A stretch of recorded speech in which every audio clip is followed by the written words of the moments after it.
الحمد لله رب العالمين الرحمن الرحيم ملك يوم الدين، نحمده سبحانه وتعالى ونستغفره ونعوذ بالله من شرور أنفسنا ومن سيئات أعمالنا.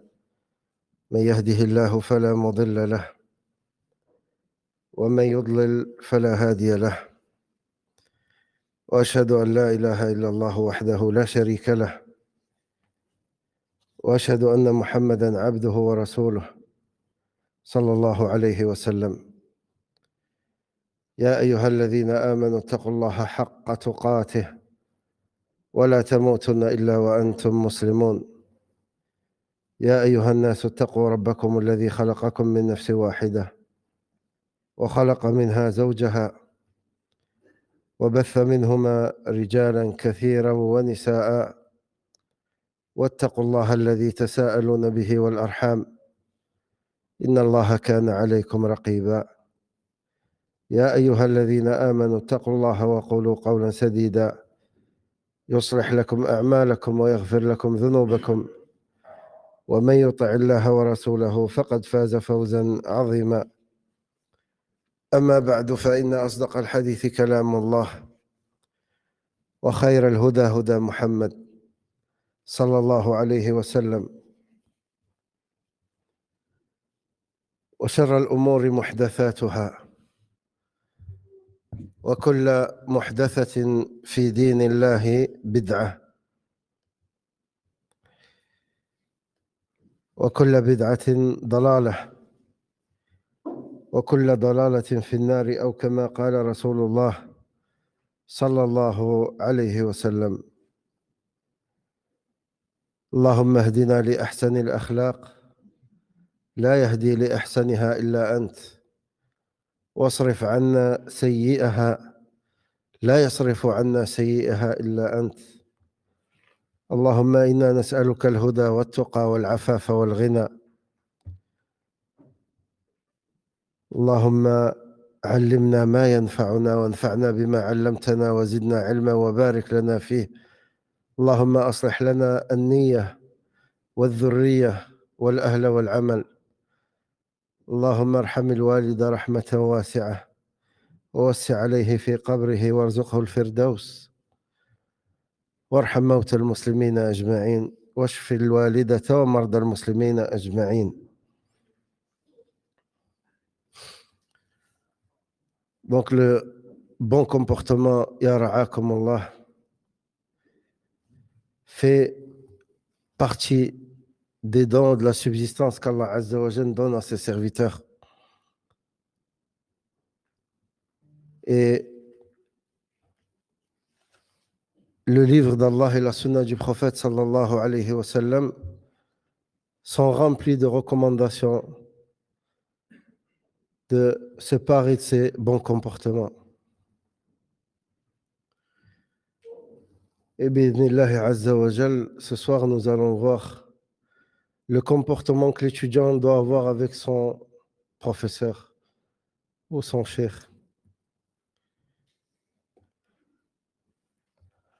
Donc, chapitre numéro 3, le comportement de l'étudiant envers son cheikh.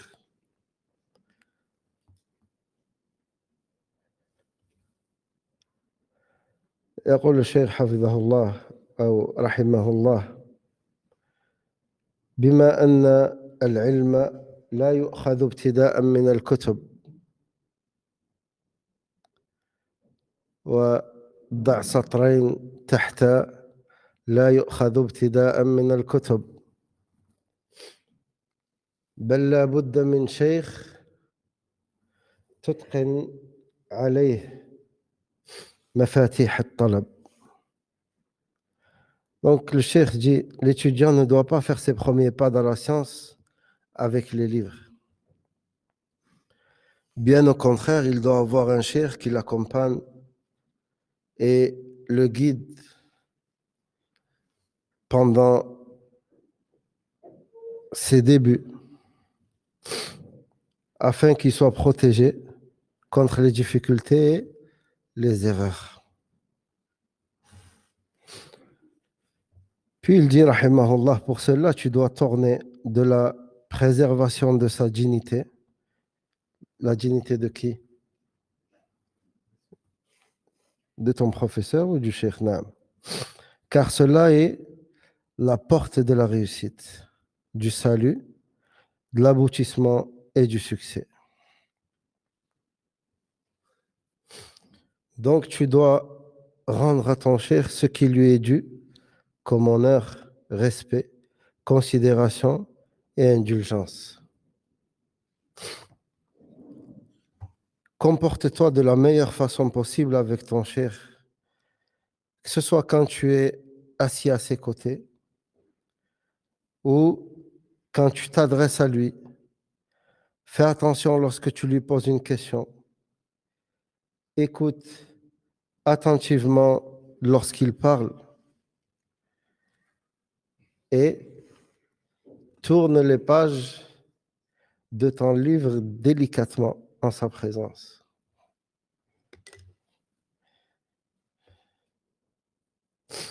Où sommes-nous avec ce comportement? Dites-moi. Hein? Le professeur ou le cheikh parle, l'autre il est sur son téléphone, l'autre rigole avec son camarade à côté, ou se lève de l'assise comme si il venait acheter des tomates ou des oignons. Allah al-Musta'an. Puis le cheikh dit, rahimahullah, ne prolonge pas ton discours et évite de polémiquer avec lui. Ne le devance ni par la parole, ni par les actions. Ne t'engage pas dans de longs discours en sa présence. Ne lui coupe pas la parole, que ce soit pendant un cours ou non. Et ne le force pas à te répondre rapidement. Ça, il me semble qu'on avait déjà parlé quand on a évoqué avec le frère Yanis Abu Imran, hafizahullah, le comportement que le musulman doit avoir même avec le téléphone.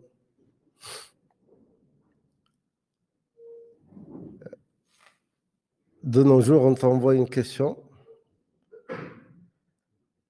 Si dans la minute qui suit, tu ne réponds pas, on t'envoie 10 messages derrière.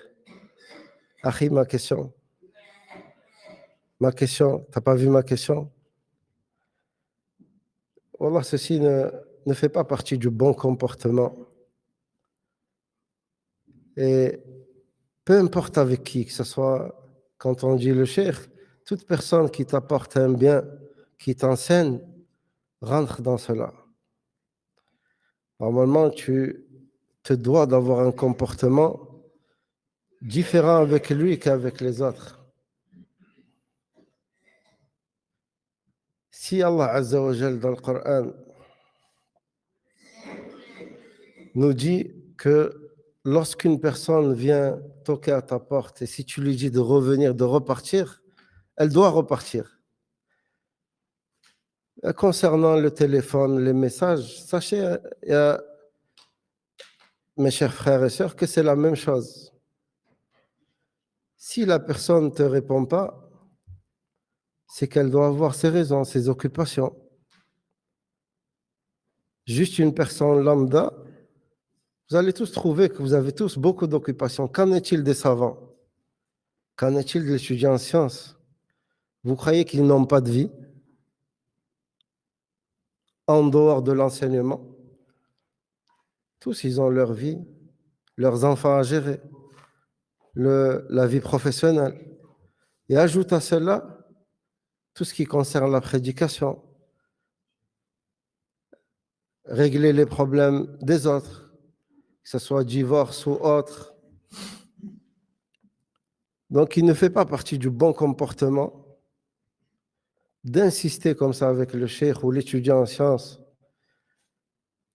Si la personne, elle envoie une question, elle envoie et elle attend que la personne lui réponde.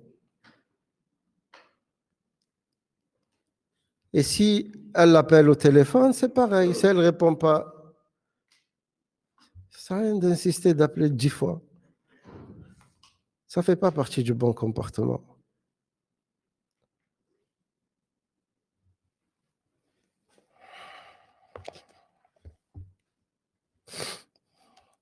Puis le cheikh il dit, rahimahullah, évite de poser trop de questions, en particulier lors d'une assemblée. Tout cela était irrespectueux de ta part et très fatigant en ce qui le concerne. Aussi, ne l'interpelle pas par son prénom ou par son nom. Certains, tu les vois courir derrière le cheikh, par exemple, si non, Cheikh Salman Rahayli. Cheikh Suleiman, je crois que c'est ton collègue.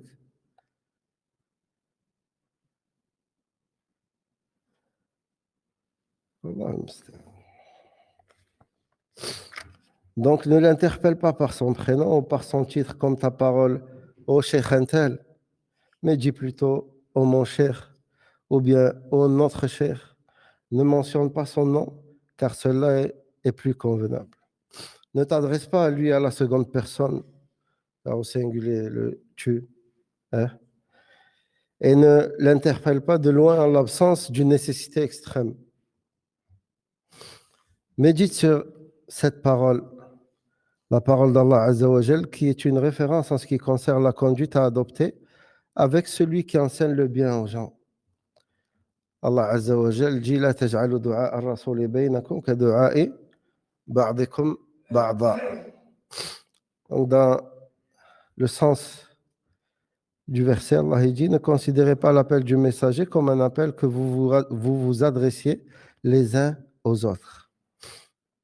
Donc, ainsi, comme il ne convient pas que tu t'adresses à ton propre père en disant ô un tel, ô mon père un tel, cela ne convient pas avec ton cheikh ou ton professeur. Maintenant, on va passer à l'assise. Pendant l'assise, le cheikh il dit sois respectueux pendant l'assise et montre que tu es satisfait du cours et que tu as profité de ses enseignements. Si tu t'aperçois que le cheikh a commis une erreur ou une interprétation erronée, ne laisse pas cela le dévaloriser à tes yeux, car cela pourrait te priver de son savoir et qui est à l'abri d'une erreur. Parfois, on voit en plein cours les élèves interpeller le cheikh. Ah, cheikh, tu t'es trompé, c'est pas ça. Allah al-musta'an.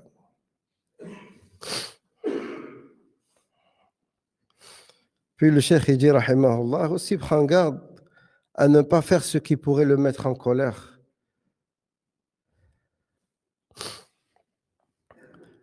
Comme ce que certains appellent la guerre des nerfs. Autrement dit, le fait de tester les connaissances de ton cheikh. Ah, des fois, il y a des gens, ils posent des questions, mais juste pour te tester, pour tester tes connaissances. Est-ce que tu sais ou tu sais pas? Et c'est pas parce que des fois la personne, elle te répond, elle fait une erreur, que ça y est, c'est pas qui est à l'abri de l'erreur? Personne. Et parfois, la personne, elle ne s'attend pas à ce genre de questions. Elle est préoccupée, elle a le cerveau, elle a la tête ailleurs, ou elle comprend mal la question. Elle répond, et la personne directe, elle saute sur l'erreur. Ah ben, tu vois, il est content de cela en plus. Il va l'apprendre. Il est content, il a trouvé le. Allah musta'an. Donc, le cheikh, il dit autrement dit, tester les connaissances du cheikh ainsi que son aptitude à patienter. Ou des fois, le fait d'essayer de le pousser à bout pour voir s'il patiente ou pas. Enfin, lorsque tu veux étudier avec un autre cheikh aussi, demande à ton cheikh sa permission. Cela convient mieux à sa dignité et cela ne peut qu'augmenter son amour et sa bienveillance à ton égard. C'est la même chose pour toutes les bonnes manières qui sont bien connues de tout fortuné et bienheureux. Fais cela en respect du droit de ton cheikh concernant sa paternité religieuse. Ça, c'est un terme que les savants utilisent parce que là, il y a la paternité, car ton vrai père paternel, il y a la paternité religieuse. Le fait qu'un cheikh t'apprend ou quelqu'un t'enseigne la religion, d'où souvent vous entendez les étudiants dire à un cheikh ou mon père. C'est ce qu'on appelle la paternité religieuse. Il y a aussi la fraternité dans l'apprentissage de la science. Et comme disait le salaf, al-ilmu rahimun bayna ahlih.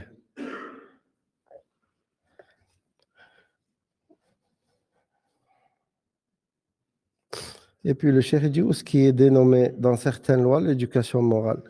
L'expression paternité religieuse est plus convenable que l'éducation morale. Donc il vaut mieux renoncer à cette dernière, c'est-à-dire à l'éducation morale. Sache que ta réussite et ton salut dépendent de la fidélité, du respect, de la dignité de ton cher, et que tout manquement de ta part est un signe représentatif de l'échec.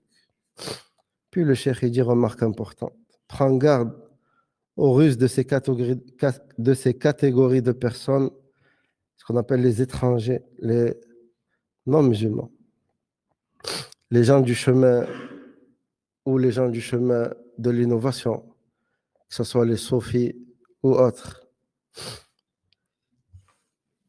Les gens du chemin, genre les soufis, les innovateurs de notre temps, car ils utilisent certaines pratiques trompeuses. Parmi celles-ci, l'humilité qui dépasse les limites de la religion.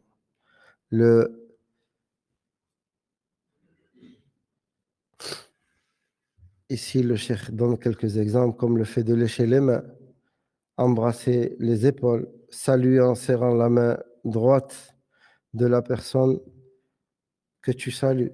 C'est-à-dire que tu salues, en même temps tu poses la deuxième main sur l'autre. Et il y a plein d'autres méthodes qu'utilisent les soufis.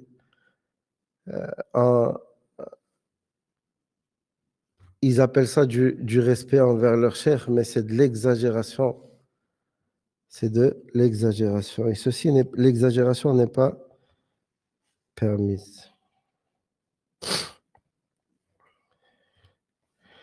Et aussi, le fait de s'incliner devant ton cheikh. Les soufis le font. Ils vont même jusqu'à se prosterner devant leur cheikh, lui embrasser les pieds. Qu'Allah nous en préserve.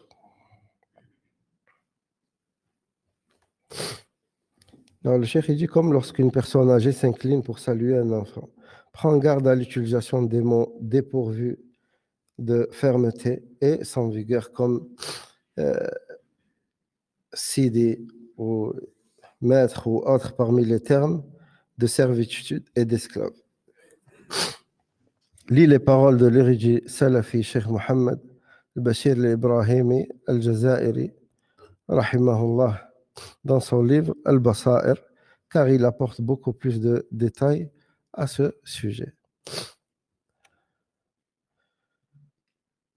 Puis le cheikh il dit, ton capital, ô étudiant, avec ton cheikh, imiter ses comportements et traits de caractère qui sont dignes d'être imités. En ce qui concerne l'initiation et l'apprentissage, cela est un plus. Néanmoins, fais attention à ce que ton ardeur passionnée pour ton cheikh ne te fasse pas tomber dans l'infamie sans que tu te rendes compte, alors que toute personne qui te croise le constate, n'imite pas sa voix, son intonation, sa façon de marcher, ses mouvements, son apparence. Il est devenu un cheikh respecté avec ses particularités. Donc, ne te rabaisse pas en l'imitant dans ces choses-là. Certains, comme beaucoup peut-être d'entre vous l'ont constaté, vont jusqu'à essayer de ressembler au cheikh. Même s'il s'habille aujourd'hui avec un kamis bleu, il va rentrer chez lui, changer, mettre un kamis bleu. Ou certains tribus, par exemple en Égypte, ils ont tendance à mettre une écharpe. Et tu vois tous les étudiants de ce cheikh mettre l'écharpe de la même manière que l'a mis le cheikh. Ça, c'est de l'exagération. ou le fait de mettre, des fois tu vois certains mettre des sonneries. La sonnerie, c'est le son du cheikh, la voix du cheikh. C'est qui, auprès de qui il étudie. Dès que ça sonne, tu vas entendre la voix du cheikh. Wallah, ça c'est de l'exagération. C'est pas ce qui t'est demandé de le limiter dans tout ce qu'il fait. Tu essayes de prendre la même voix que lui, parler pareil comme lui, tu t'assois comme lui. Certes, des fois, ça peut venir naturellement. À force de rester avec quelqu'un, on prend des fois certains de ses comportements. Mais le fait que tu te forces à essayer de ressembler à quelqu'un, ceci rentre dans l'exagération. Wallah al-musta'an.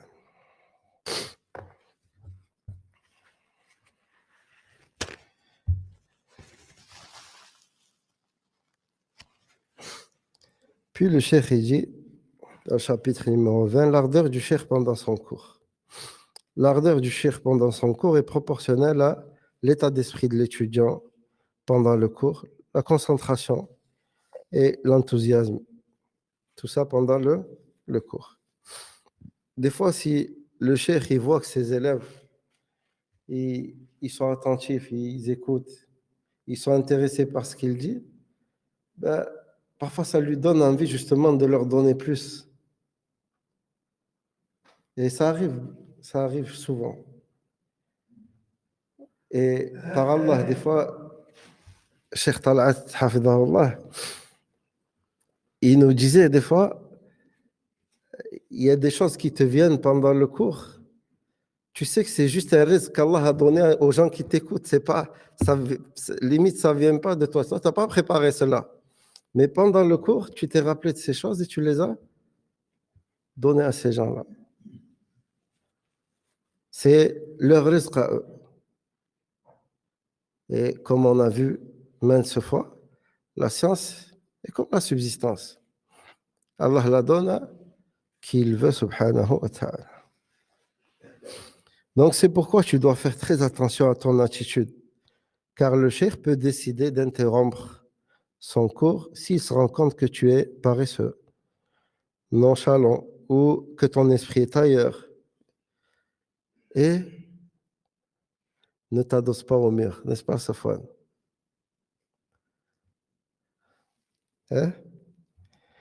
Et ne sois pas indolent, car cela peut également conduire le cheikh à stopper son cours et tu seras donc privé de son savoir.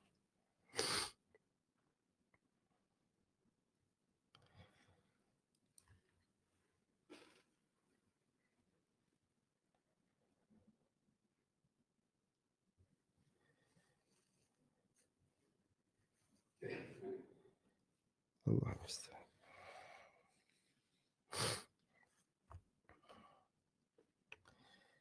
Et le cheikh mentionne la parole de Khatib al-Baghdadi, rahimahullah, où il dit le droit de la faïda, genre le bénéfice du cours, et qu'elle ne soit donnée à que celui qui la demande et qu'elle ne soit expliquée qu'à celui qui la désire vraiment. Et si le muhaddith se rend compte de l'inattention ou d'un manque de ferveur de son auditeur, il doit interrompre son cours. Certains auteurs ont dit l'entrain de l'orateur est proportionnel à la compréhension de son auditeur. Donc si le cheikh ou celui qui donne le cours, le professeur, ou peu importe le terme qu'on emploie, voit de ses élèves qui se désintéressent du cours, ou s'il a envie de leur donner une leçon et couper le cours, il peut le faire. Certains savants voient même qu'il doit le faire. Il me semble que, je pense que vous tous, vous avez déjà vu une des vidéos, par exemple, de Cheikh Al-Husaymi, où il interrompt le cours. Il se lève, il part. Pourquoi? Un téléphone sonne par-ci, l'autre par là, l'autre est sur son téléphone.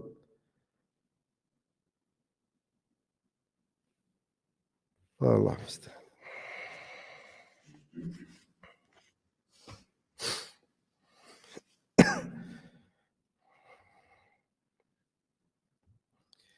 Ensuite, le Khatib al-Baghdadi a mentionné avec sa chaîne de transmission, d'après Zayd ibn Wahb, qui a dit, Abdullah a dit, enseigne aux gens tant qu'ils te suivent du regard. Dès lors que tu t'aperçois qu'ils sont inattentifs, arrête-toi. Fin de la citation.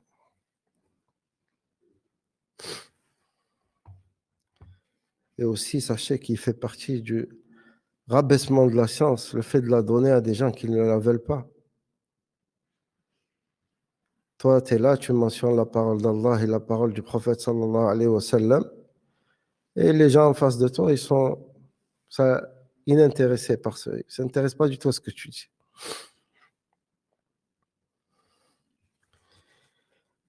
Puis, concernant la prise des notes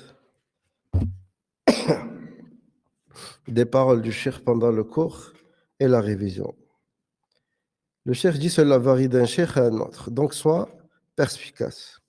Pour cette raison, il y a une règle de conduite et une condition. La règle de conduite, tu dois informer ton cheikh que tu vas écrire ou que tu as déjà écrit ce qu'il a dit afin de pouvoir réviser plus tard.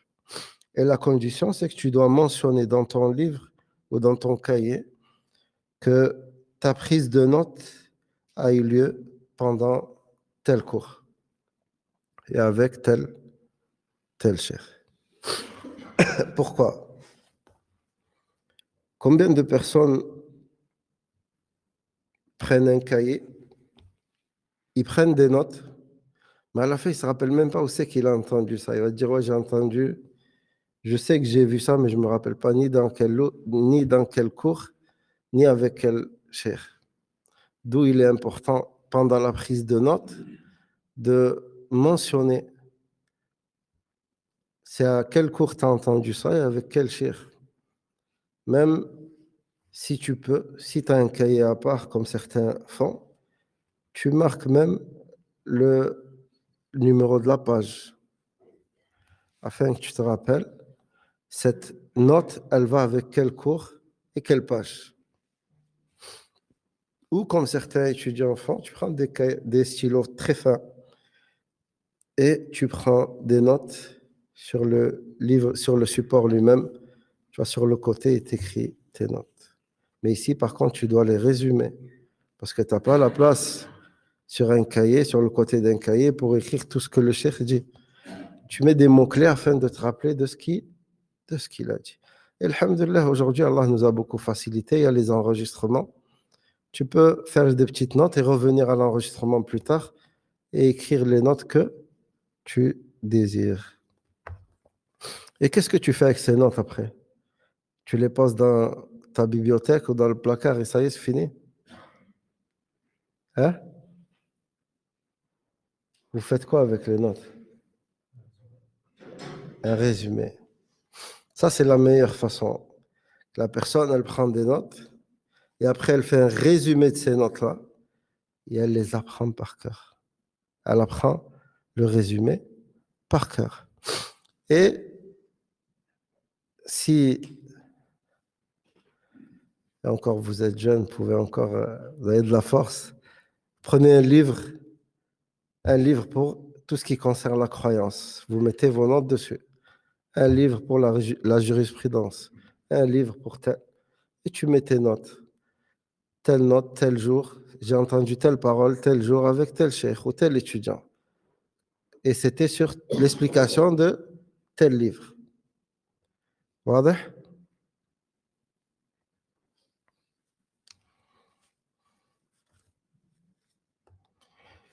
Donc, c'est quoi la règle de conduite que concernant la prise des notes, c'est quoi? C'est quoi la règle et c'est quoi la condition? Pardon? Prévenir le professeur qu'on prend des notes. Et la condition?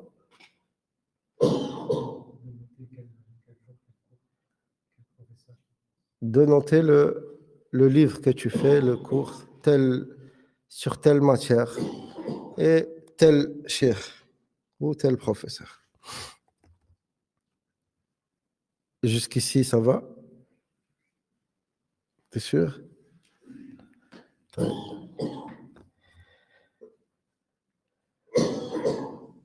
Maintenant, on passe à un chapitre qui déplaît à beaucoup de gens. Prendre la science chez l'innovateur.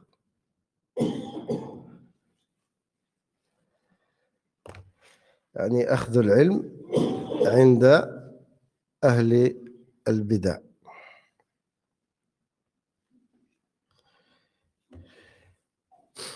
Le cheikh il dit, rahimahullah, prends garde à l'ignorant. L'innovateur qui a été éprouvé par la déviance dans sa croyance et dont la raison a été voilée par les nuages des mythes. Il juge avec ses passions et appelle cela la raison. Il s'écarte des textes. Qu'est-ce qui est voulu par les textes ici? Hein? Non. Coran et la Sunna.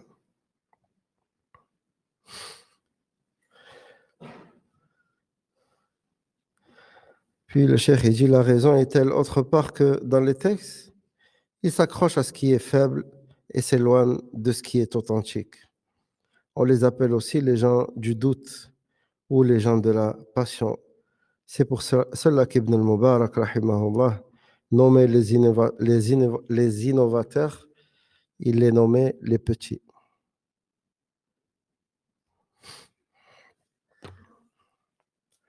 Taïb. A-t-on le droit d'apprendre quoi que ce soit chez un innovateur? Hein? Pourquoi?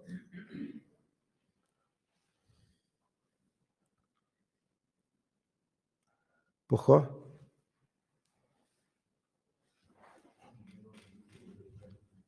Il mélange le faux et le vrai. En parlant de ce qu'a dit le frère,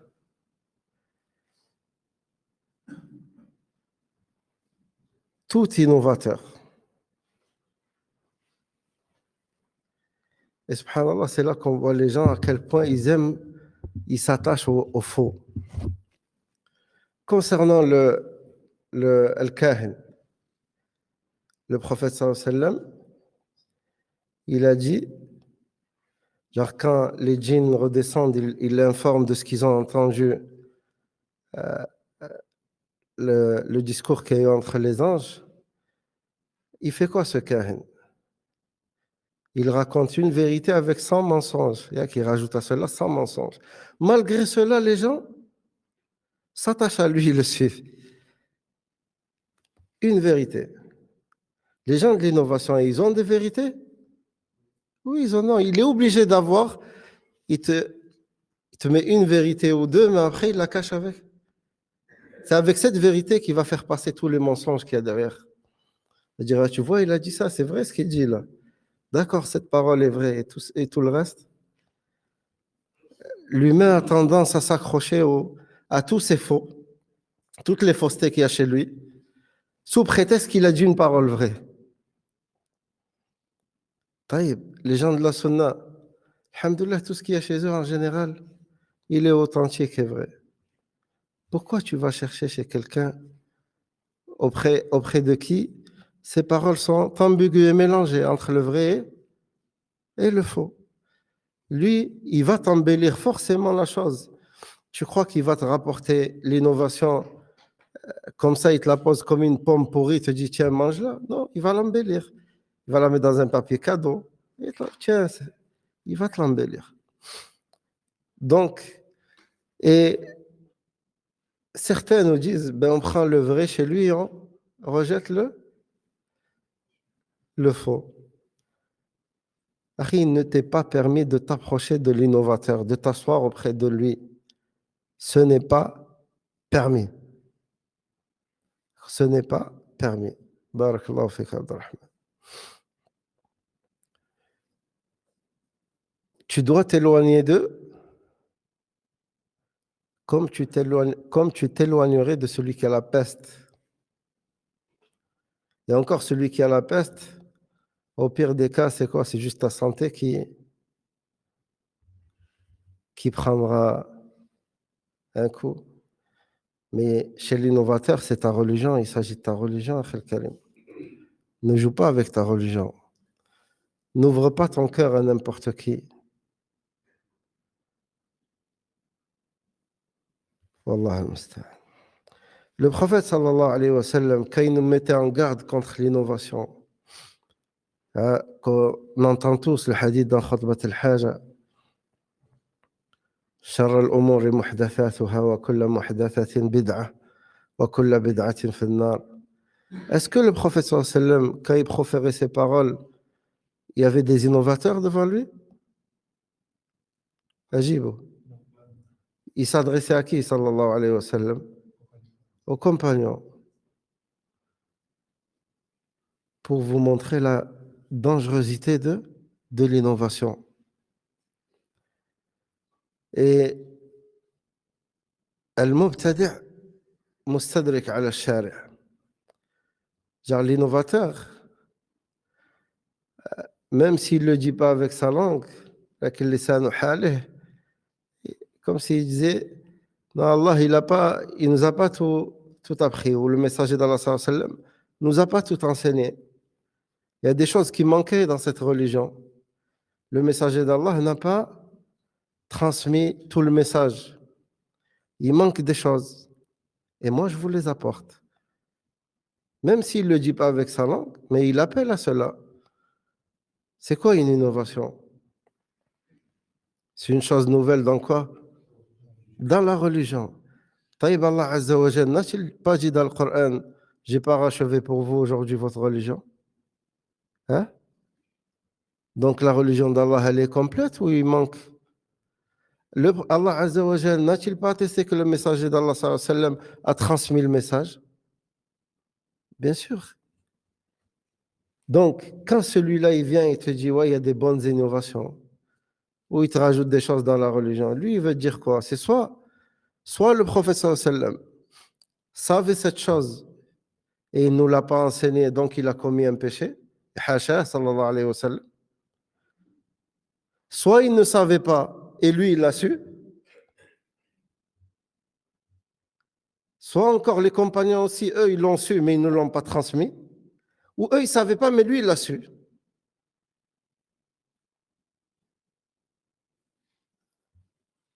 Et l'innovation,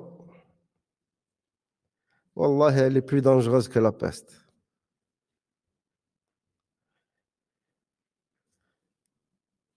Si une innovation elle apparaît,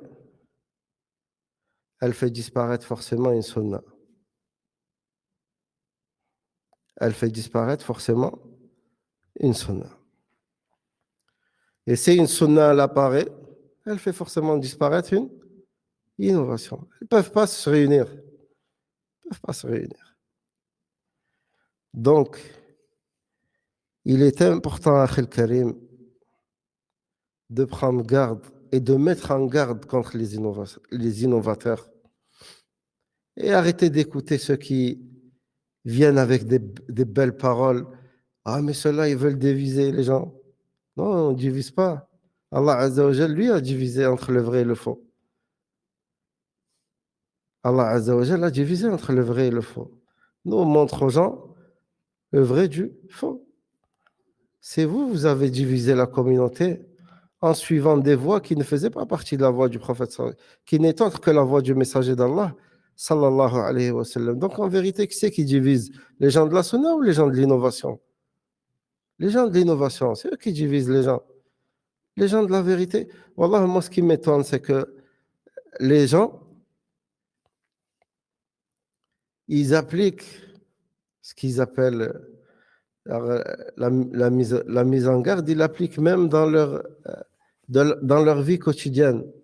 Quand tu vas chez le vendeur de fruits et légumes, tu prends toutes les tomates qu'il y a ou tu choisis la bonne et tu rejettes là?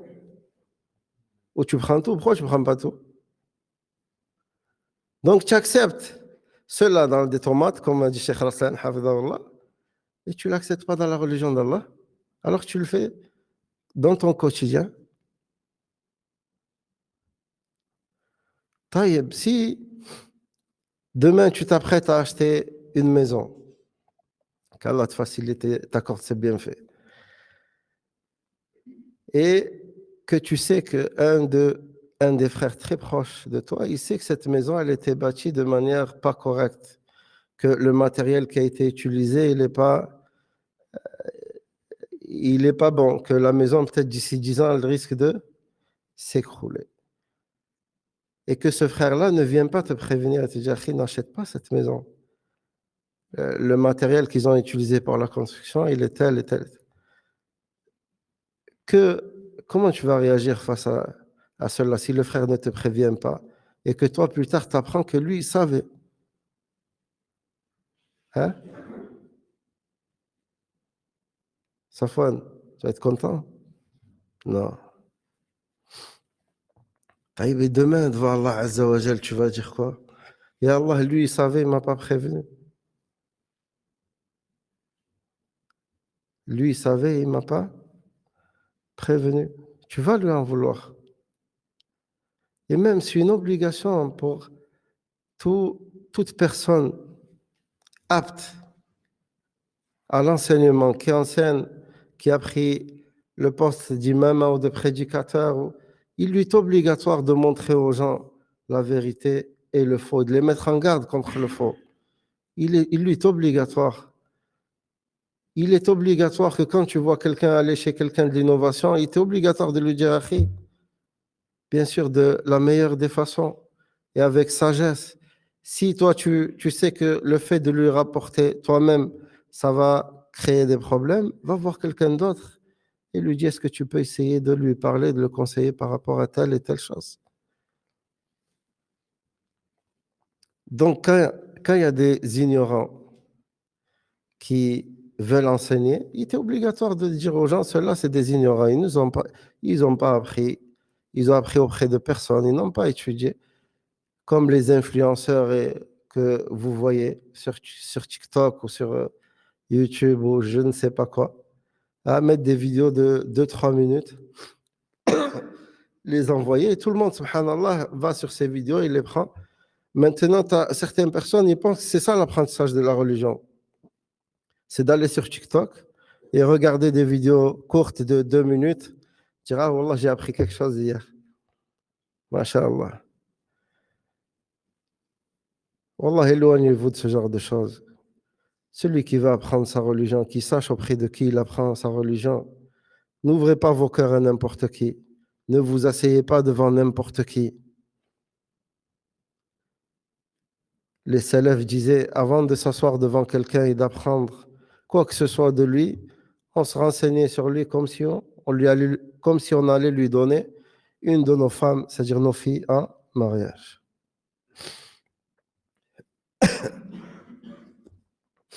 Donc l'imam al-Dhahabi, rahimahullah, a dit, quand tu vois l'innovateur dire, laisse de côté ses livres et ses hadiths et amène-moi la raison, sache qu'il est le plus grand des ignorants. Et quand tu vois le voyageur sur le chemin de l'union spirituelle, c'est-à-dire le soufi, dire laisse de côté les textes et la raison et amène-moi l'intuition et la passion. Sache que c'est Iblis qui s'est manifesté à travers l'image d'un homme ou qu'il est habité par Iblis. S'il est à côté de toi, prends tes jambes à ton cou, sinon terrasse-le, assis-toi sur son torse, puis lis sur lui le verset de Ayat al-Kursi jusqu'à la fin de la citation. Wallah, ces soufis restent quand même. Des fois, ce qu'on peut trouver dans leurs livres est très étonnant. Mais ce qui est plus étonnant encore, c'est de voir encore des gens suivre ces gens-là. Il y en a un, il a écrit dans son livre que cet imam de l'égarement, dès qu'il voit quelqu'un, cette personne, elle est guidée direct. Au point où un jour, il a croisé un chien et ce chien a été guidé. Encore pire, dans son livre, il dit que même quand ce chien-là est mort, ils l'ont enterré, les chiens venaient autour de sa tombe lui demander des choses. Et les gens croient, wallah, c'est triste, subhanallah, c'est triste, c'est triste. Ne croyez pas que c'est des choses qui n'existent pas. Wallahi, ouvrez leurs livres, ne les ouvrez jamais. Non, vous allez voir les dégâts. C'est étonnant, subhanallah, ajib. Wallah, ajib. Où l'un d'entre eux vient, il garde les excréments de son cheikh en barakat. Vous vous rendez compte jusqu'où vont ces gens? Qu'Allah nous préserve de ce genre d'attitude.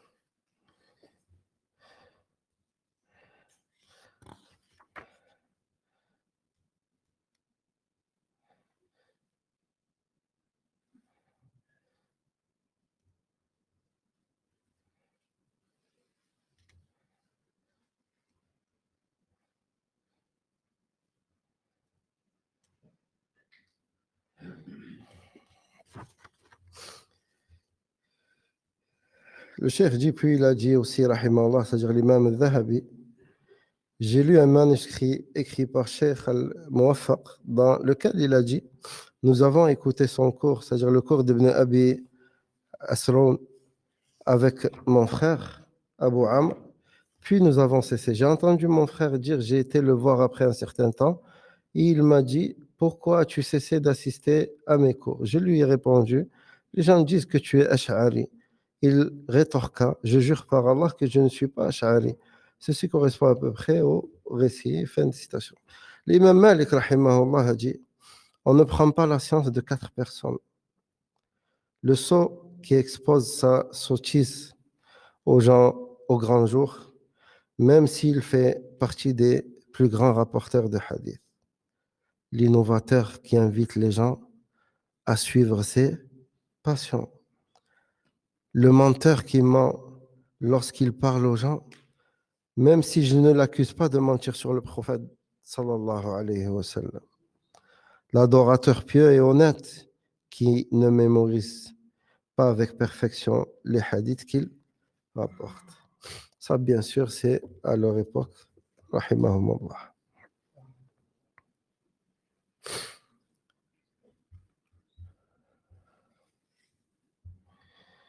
Cher étudiant, le cher dit donc, cher étudiant, si tu as le choix, ne prends pas la science d'un innovateur, ni d'un rafidi, un khariji, ou un morji, ou un qadari, ou un quburi. Wallah, ne le fais pas tout court.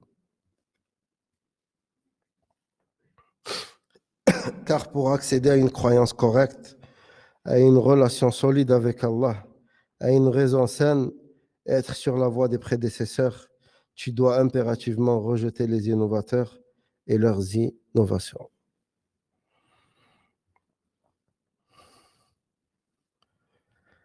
Les livres de récits biographiques des savants et les livres de l'attachement à la sunna contiennent de nombreuses réfutations des gens de la sunna contre l'innovation, ainsi que le désaveu des innovateurs et la recommandation de s'éloigner d'eux. Tout comme celui qui est en bonne santé doit s'éloigner du malade qui a la gale. Ces histoires et événements sont si nombreux que les énumérer ici prendrait énormément de temps. Toutefois, il me plaît d'en citer quelques-unes ou quelques-uns.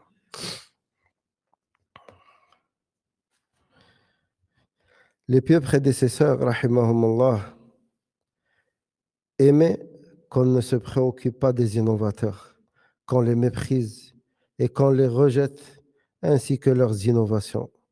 Ils mettaient en garde contre le fait de les fréquenter, de les consulter et de partager leurs repas. Le feu du suiveur de la sunna doit être très loin de celui de l'innovateur. C'est-à-dire, dans les assises, dans le désert, ils s'éloignaient de leur tente, de manière à ce qu'ils ne voient même pas leur feu. leur feu. Et il y a l'Ibana ibn Battah, rahimahullah, l'Ibana al-Soghra ou l'Ibana al-Kubra. Celui qui peut, je lui recommande de lire ce livre. L'Ibana al-Soghra, c'est un tout petit livre. Mais dedans, vous allez trouver les récits des salafs concernant les innovateurs. Certains parmi eux disaient, je ne me mets pas sous le même toit qu'un innovateur par peur que le toit nous tombe dessus, moi et lui. Et d'autres disaient, je préfère que mon fils fréquente un chanteur qui joue à la guitare et le tambour, je préfère qu'il fréquente celui-là qu'un innovateur. Pourquoi, à votre avis? Non. Non. L'innovateur, il vient avec la parole d'Allah et la parole du prophète sallallahu alayhi wa sallam. Mais comme a dit Allah Azza wa Jal, ils suivent que les versets, les hadiths ambigus. Ils laissent ce qui est clair.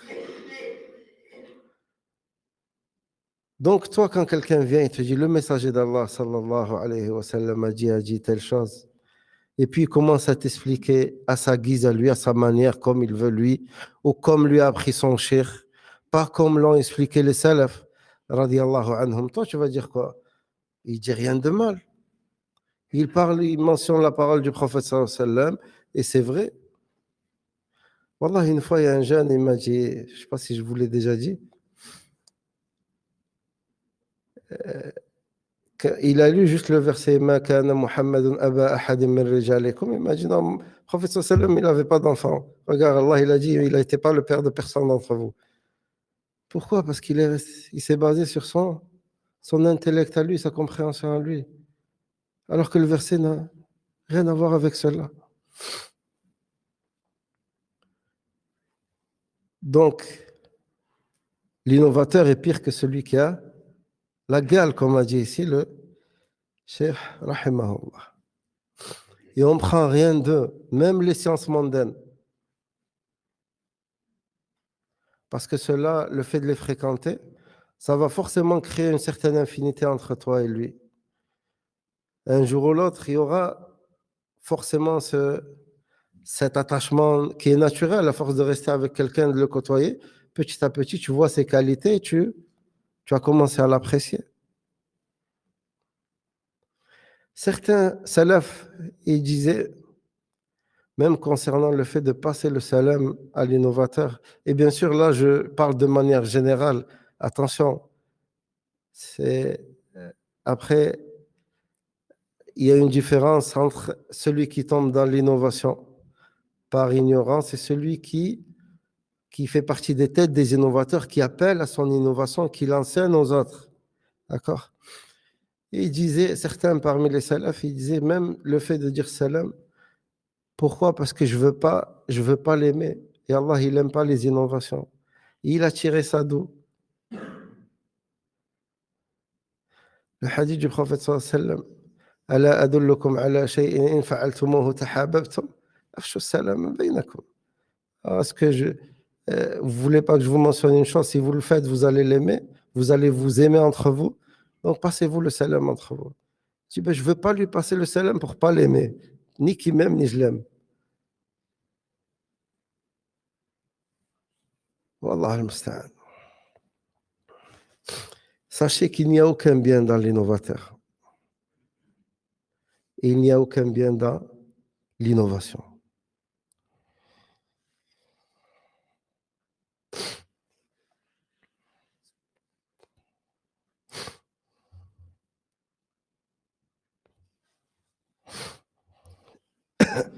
Et le cheikh il dit, certains parmi les prédécesseurs ne priaient pas la prière mortuaire sur un innovateur. Ils s'en allaient. J'ai vu de mes propres yeux l'érudit Cheikh Mohammed ibn Ibrahim, rahimahullah, partir lors d'une prière sur un innovateur. Mais est-ce qu'on doit prier sur un innovateur? Ajib. Hein? J'ai pas entendu. Non, mais les musulmans ont pris sur lui, sauf si c'est une innovation qui fait sortir de l'islam. Après, ici, le cheikh, ici, il parle des... C'est un savant qui a fait cela, afin que ça serve de leçon aux autres. D'accord? Mais sinon, les gens comme toi et moi, les gens lambda de la masse, ils viennent et prient parce que tu pries ou pas, ça n'aura aucun impact sur les gens. Par contre, si tu es quelqu'un comme ce savant, et que si les gens le voient quitter et ne pas prier sur cet homme, ils vont se poser des questions. Pourquoi il n'a pas prié sur lui? Parce qu'il fait partie des grands savants de son époque, rahimahullah. Donc, si le fait de le faire, ça, tu sais que ça va avoir un impact sur les gens, même un rappel. Ceci, pareil aussi, même pour des fois, certaines questions nous parviennent. La personne qui s'est suicidée, est-ce qu'on a le droit de prier sur elle, par exemple? Bien sûr, tu pries sur elle, c'est un péché. Elle n'est pas sortie de l'islam, tu pries sur elle. Maintenant, si tu fais partie des prédicateurs ou des savants, que le fait que toi, tu t'abstiens de prier sur cette personne, ça va interpeller les gens et se dire, ah, ça veut dire ce qu'elle a fait est grave, machin, elle va chercher à, à prendre à savoir le pourquoi et le comment. Oui, tu le fais. Mais attention, c'est pas, tu vas dire aux gens, ah, ne priez pas sur lui. Ah, Karim, ce n'est pas comme ça. D'où l'importance de ne pas prendre la science que des livres, comme a dit le cheikh tout à l'heure. Parce que si tu lis ça, toi, dans le livre, tu vas te dire quoi? C'est un innovateur, je ne prie pas sur lui, je demande à tout le monde de ne pas prier sur lui. Je vais voir l'imam, oh, c'est un innovateur, tu pries sur lui, donc tu es un innovateur comme lui, allez hop. Hein? C'est ce qui va se passer. C'est ce qui va se passer. Pourquoi? Toi, tu l'as lu, tu sais que le cheikh qui mentionne ces athars, c'est quelqu'un de confiance, tu l'as lu, donc tu vas essayer de mettre en application ce que toi, tu as appris. Mais vu que tu as appris seul, qu'avec des livres, qui va t'expliquer que là, on parle de manière générale et que tel, qui va t'expliquer cela? Si c'est pas soit un savant ou un étudiant en sciences qui a appris avec les savants. Donc, d'où la dangerosité, barakallahu fikum, d'apprendre que des livres, surtout au début. Au début, il te faut apprendre auprès d'un savant ou auprès des étudiants en sciences qui maîtrisent ce qu'ils ont appris, qui te donnent les outils pour que toi, tu puisses plus tard faire des recherches et tu puisses comprendre les textes que tu lis comme il faut. Tu puisses faire la différence entre ce qui est général et le spécifique. Sinon, tout seul, wallahi, tu ne sauras pas faire cela. Tu ne sauras pas le faire. Et tu comprendras des textes comme ça de manière erronée. Tu comprendras des textes comme ça de manière erronée. Parce que là, si, imaginons qu'Allah nous en préserve. Moi, je viens, je vous lis ça et je vous dis, écoutez, s'il y a un innovateur, il ne faut pas prier sur lui. C'est ce qu'ils font aujourd'hui les TikTokers. Il lit un truc, il te met le paragraphe, il a lu ça, et il ne faut pas prier sur les innovateurs. Il ne faut pas prier sur tel. Il faut pas. Akhi, wallah, reste à ta place. Épargne-nous ton mal et notre perte de temps. Tu nous fais perdre du temps. Le fait de venir écouter tes bêtises à toi et réfuter les bêtises, ou montrer aux gens que tu as dit une bêtise. Regarde combien de temps on a perdu juste avec ton soi-disant audio, vidéo de 10 minutes ou 2 minutes. Allah al-Musta'an.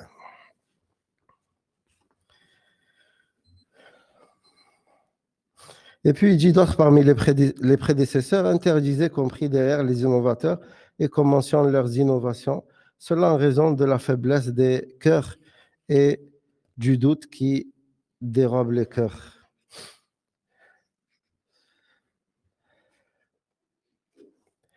Donc Sahl ibn Abdallah al-Tusturi était de l'avis que les innovateurs ne pouvaient pas manger la chair de la bête morte en cas d'extrême nécessité, car il, genre l'innovateur, abuse comme dans la parole d'Allah Azza wa Jal, il n'y a pas de péché sur celui qui est contraint sans toutefois abuser ni transgresser.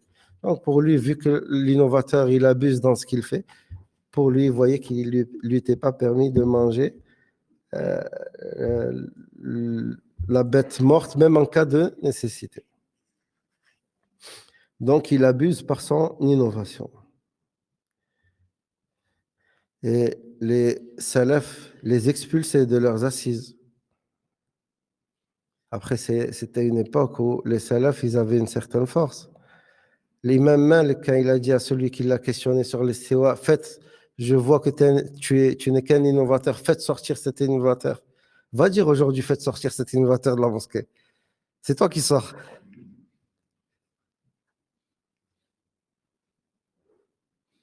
Wallah al-musta'an. Donc, il les expulsait de leurs assises, les, wallah, comme dans l'histoire de l'imam Malik, rahimahullah, lorsque quelqu'un lui a demandé comment Allah s'est élevé sur son trône, Charles Istiwa, après sa réponse célèbre, je vois que tu n'es qu'un innovateur, il a ordonné qu'on le fasse sortir de la mosquée.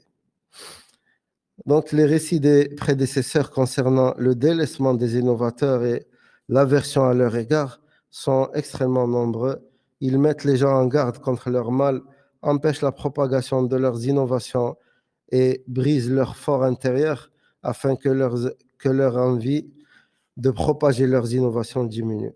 Cela est dû au fait que la fréquentation entre le sunni et l'innovateur est comme une recommandation pour l'étudiant débutant et l'homme ordinaire, al-ammi.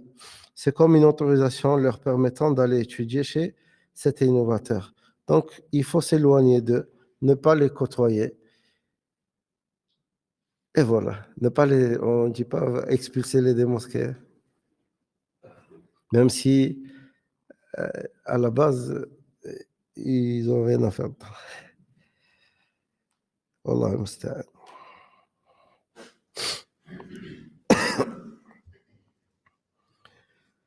Donc, puis il dit, nous voyons des propos similaires dans les livres sur la science du hadith, sur le comportement de l'étudiant en sciences et sur les règles de la critique et l'éloge. Ainsi, cher étudiant, sois salafi comme il se doit et prends garde à ce que les innovateurs ne te séduisent et ne te détournent du droit chemin, car ils s'adonnent à la tromperie et à l'hypocrisie. Ils essayent de te captiver avec leurs paroles mielleuses qui sont en réalité une piqûre empoisonnée. Leur déluge de larmes, leurs beaux habits, la tentation avec les faux espoirs, l'émerveillement par les prodiges, le léchage des mains, le baiser sur les épaules, et ainsi de suite. Ce qui se cache derrière tout ça est la propagation de l'innovation et des troubles. Il les ancre dans ton cœur et travaille dur pour que tu deviennes un des leurs. Par Allah, celui qui est aveugle ne peut guider d'autres aveugles ni les orienter. Celui qui ne possède, celui qui ne possède pas une chose, il ne peut pas la donner non plus.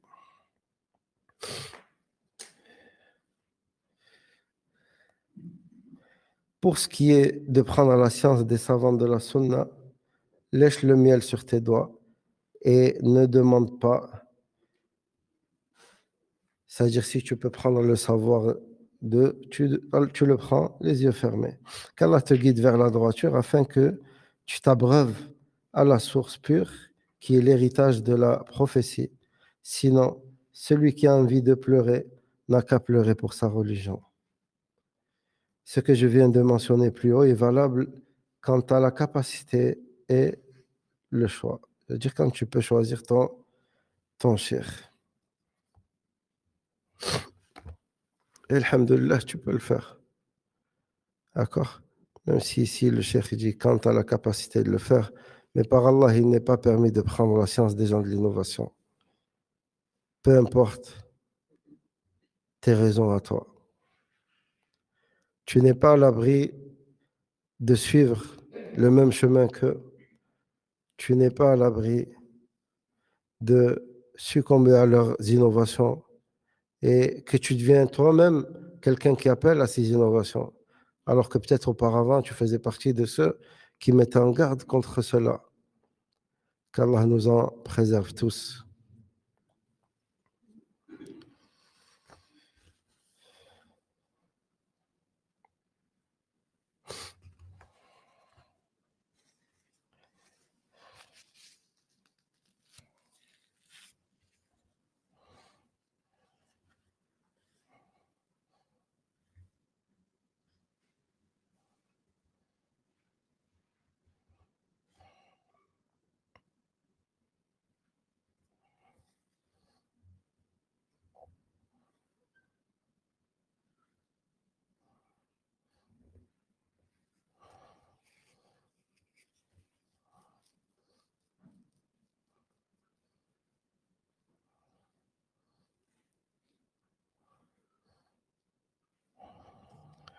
Donc, puis le cheikh, il dit ce que j'ai souligné ici fait partie des bases de la croyance des gens de la Sunna et du consensus, comme cela est mentionné dans le livre Al-Aqid al-Salafiyya du cheikh d'Islam Abu Uthman Ismail ibn Abdurrahman al-Sabuni, rahimahullah, dans lequel il dit, et c'est-à-dire les gens de la Sunna détestent les innovateurs qui ont introduit dans la religion ce qui n'en fait pas partie.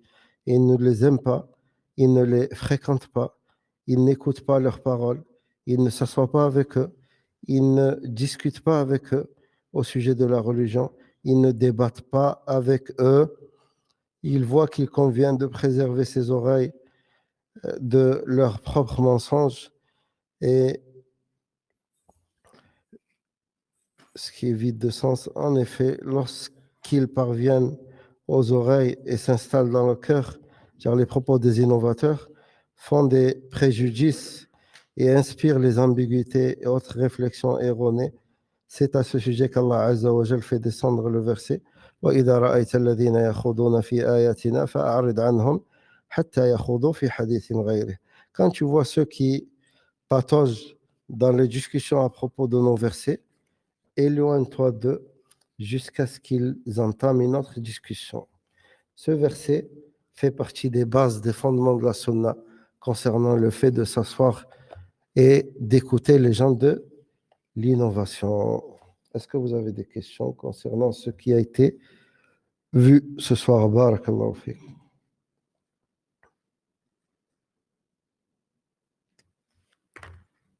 Non?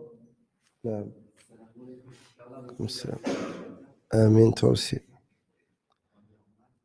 Comment nous, avec le peu de science qu'on a, on peut reconnaître un innovateur? Parce qu'eux, ils ont toujours des arguments pour dire que ça fait partie de ça. Il y a les études beaucoup, il y a, comment ils disent, divergence. Voilà. Divergence.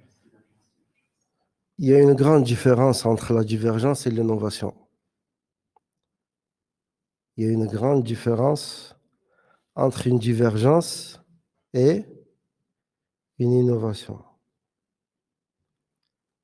Quand on dit divergence, c'est qui a divergé à tel sujet? À la base, la divergence, elle peut émaner déjà des compagnons, radiallahu anhum. D'accord? Et sur des branches ou sur les fondements? Les branches. On est bien d'accord.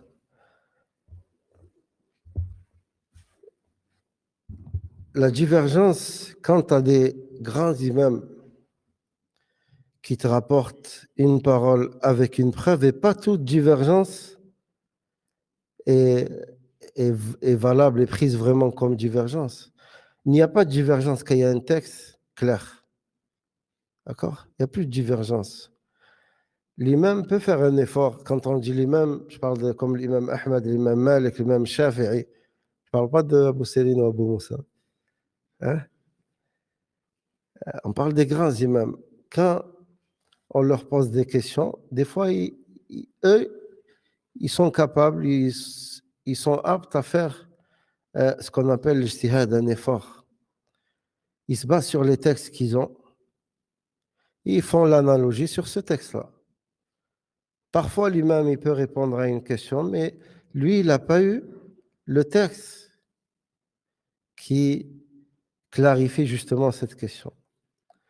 Et un autre, lui, il a eu l'autre, il te rapporte le texte, le prophète sallam a dit telle et telle chose, et tel compagnon a fait telle chose. Lui, la divergence, la cause de la divergence ici, c'était quoi? Le fait que un des imams n'a pas eu la preuve. L'autre, il a fait l'effort de son côté, il est récompensé pour son effort. S'il a vu juste, il a deux récompenses. S'il s'est trompé, il est récompensé pour l'effort. Maintenant, ce que font les innovateurs, rahmakallah, et te disent non, mais c'est une divergence. Une innovation, c'est une innovation. Une innovation, c'est quoi? C'est une voie nouvelle dans la religion,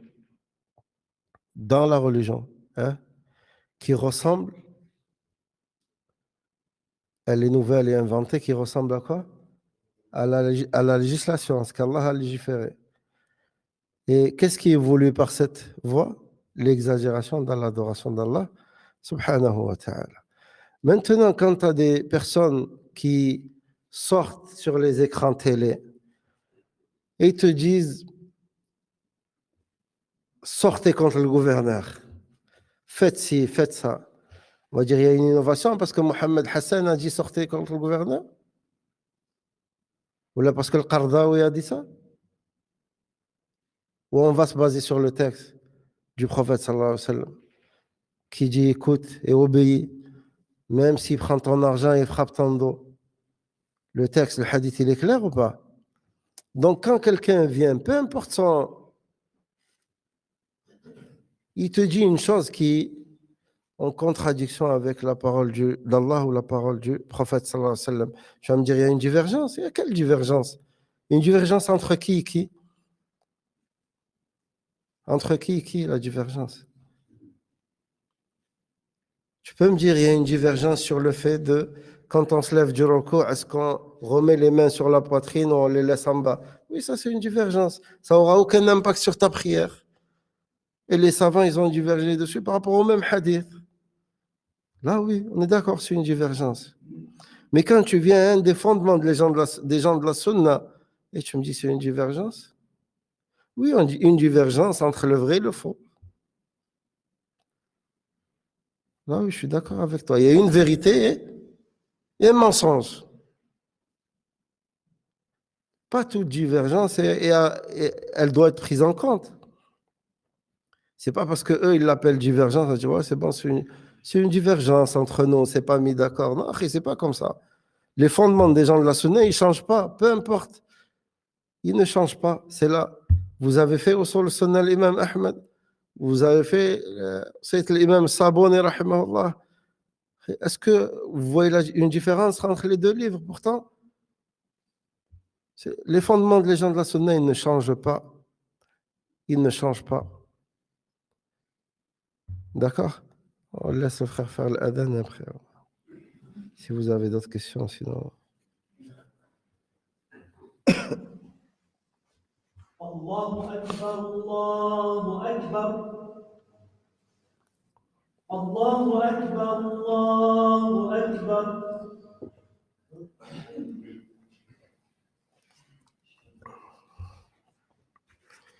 أشهد أن لا إله إلا الله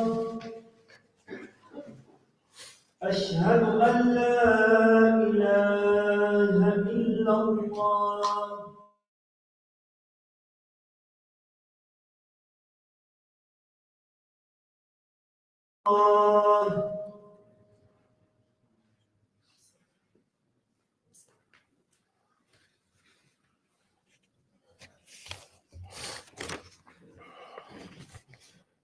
Donc, une question sur Telegram. Qu'est-ce que signifie la deuxième partie du verset? Alors, le verset, quand tu vois ceux qui patauge dans des discussions à propos de nos versets. C'est quand tu vois ceux qui parlent sur Allah Azza wa Jal et son prophète sallam sans science. Quand tu vois les gens de l'innovation parler sur les noms et les attributs d'Allah, renier l'attribut d'Allah Azza wa Jal, ou renier un de ses noms, subhanahu wa ta'ala. Par exemple, à titre d'exemple, quand tu vois des gens mentir sur Allah et son prophète sallam, quand tu vois des gens parler sur cette science alors qu'ils ne sont pas aptes à parler de cette science. Donc, quand tu vois ces gens-là, tu dois t'en écarter, ne pas t'asseoir avec eux. Quand tu vois ces gens-là, les gens qui parlent sur Allah et son messager, sallallahu alayhi wa sallam, sans science, ceux qui déforment les paroles d'Allah Azza wa Jal, déforment la parole du prophète, sallallahu alayhi wa sallam, ces gens-là, ben, tu changes d'assise jusqu'à qu'ils changent de discours. Un exemple encore concernant la soi-disant divergence. Quand tu vois certains pseudo-prédicateurs faire des vidéos et te dire l'usure c'est permis. C'est permis? C'est une divergence. Alors lui il dit c'est permis, Allah il dit c'est pas permis. C'est une divergence fondée, ça? Ou pas fondée? Non, pourquoi? Parce qu'il y a des textes. Allah Azza wa Jalla, il dit, je lui déclare que je lui annonce la bonne nouvelle, que je déclare la guerre, moi et mon messager, sallallahu alayhi wa sallam. L'usure dont le prophète sallallahu alayhi wa sallam a dit un dirham ou un dinar dans l'usure, un seul. Il l'a comparé avec la pire des fornications qu'il peut avoir. La pire, le fait qu'une personne fornique avec sa mère au haram. Un dinar. Et lui, il vient comme ça, il te dit, achète la maison à crédit, c'est pas grave, tu as le droit. Yeah, tu as le droit. Allah me dit, j'ai pas le droit, toi tu me dis, tu as le droit. Là, tu vas me dire, il y a une divergence? Y a pas ça, c'est pas une divergence. D'accord? Ça, c'est un égarement.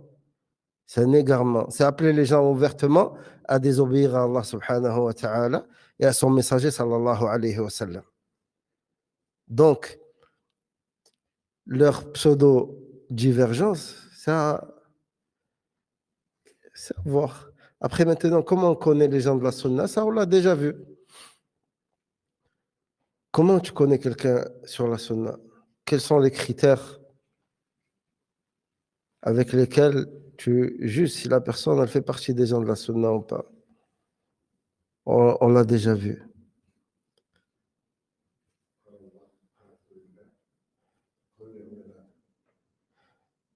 Parmi les choses, sachez que pourquoi ça s'appelle Ahl Sunnah wal Jama'a? Pourquoi? Le mot Jama'a derrière, il vient d'où? Pardon? Ouais, le hadith du prophète sallallahu alayhi wa sallam, mais que signifie ce mot? Oui, d'accord, le groupe, mais qu'est-ce que ça implique? Allez, plutôt. Non. C'est les gens qui se rassemblent sur le livre d'Allah et la sunna du prophète sallallahu alayhi wa sallam.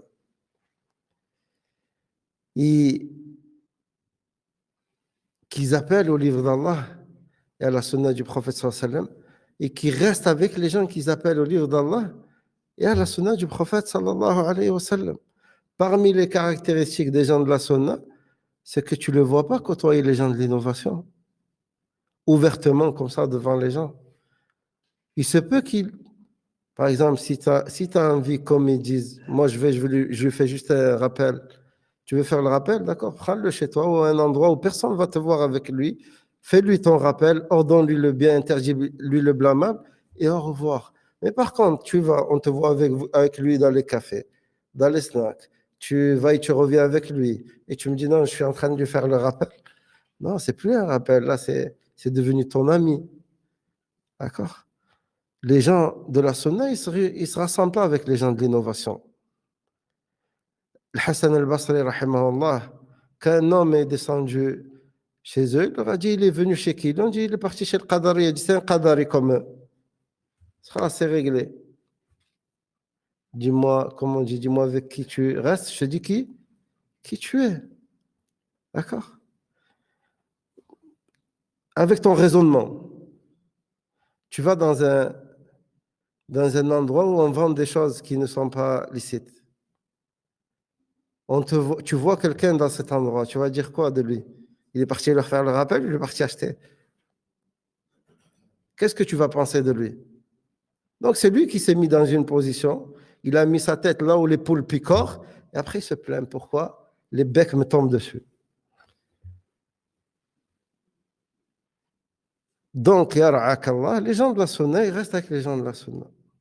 Les gens de la sunna appellent au livre d'Allah et à la sunna du prophète sallallahu alayhi wa sallam. Ils se rassemblent avec les gens qu'ils appellent au livre d'Allah et à la sunna du prophète sallallahu alayhi wa sallam. Ils mettent en garde contre les innovateurs, ils ne restent pas avec eux. Ils mettent en garde contre l'association, ils ne restent pas avec les gens qui commettent l'association. Parmi leurs critères, il y en a beaucoup. Ils attachent les gens aux gens de science, ils n'attachent pas les gens à leur propre personne. Et donc, si vous voulez, un jour, on refait comment reconnaître un prédicateur sur la sunna, quelles sont parmi les caractéristiques du prédicateur pour qu'on puisse prendre la science de lui, on peut le refaire, Inch'Allah, il n'y a pas de mal. C'est bon, Inch'Allah? Autre chose? Autre question? Non. Tout à l'heure, on a parlé du faux et du vrai. نعم. Il y en a, ils sont vraiment exceptionnels. Ça, en exception, la mauvaise. Pas la bonne. نعم. Parce qu'ils arrivent à. Il y a des gens vraiment qui acceptent, comme vous avez dit tout à l'heure, hein, ils arrivent à dire, ils ont réussi à dire à quelqu'un qu'il avait resté pendant 40 ans, il est resté avec l'auto. Et ils ont cru 40 ans. Quand on dit c'est pas le faux et le vrai, ils nous disent qu'on divise. Moi, j'avais déjà dit non. À ce moment-là, il est venu pour séparer le faux et le vrai.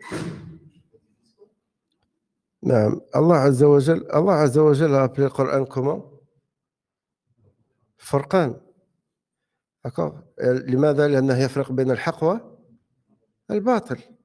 الحق والباطل لا يجتمعان. الحق والباطل لا يجتمعان. إما يكون هذا القول حق والآخر باطل، ما يكون قول الاثنين حق. هذا ما يكون. حق في إما حق أو باطل، جنة ونار، في شيء بينهما؟ هذا ما يدخل الجنة ويدخل النار، يبقى رجل هنا رجل هنا، ياك؟ لا، ما في. واضح؟ أهل السنة نعم بينوا، ميزوا بين الحق والباطل، فرقوا بين الحق والباطل، دلوا الناس على أهل الحق وحذروهم من أهل الباطل، والحمد لله هذا الذي فعله الله عز وجل في كتابه، وهذا الذي جاء به النبي صلى الله عليه وسلم. واضح؟ Donc, est-ce que les gens de la Sunna divisent? On revient sur le même sujet que tout à l'heure. Si on peut dire le mot diviser, oui, ils divisent entre la vérité et le faux.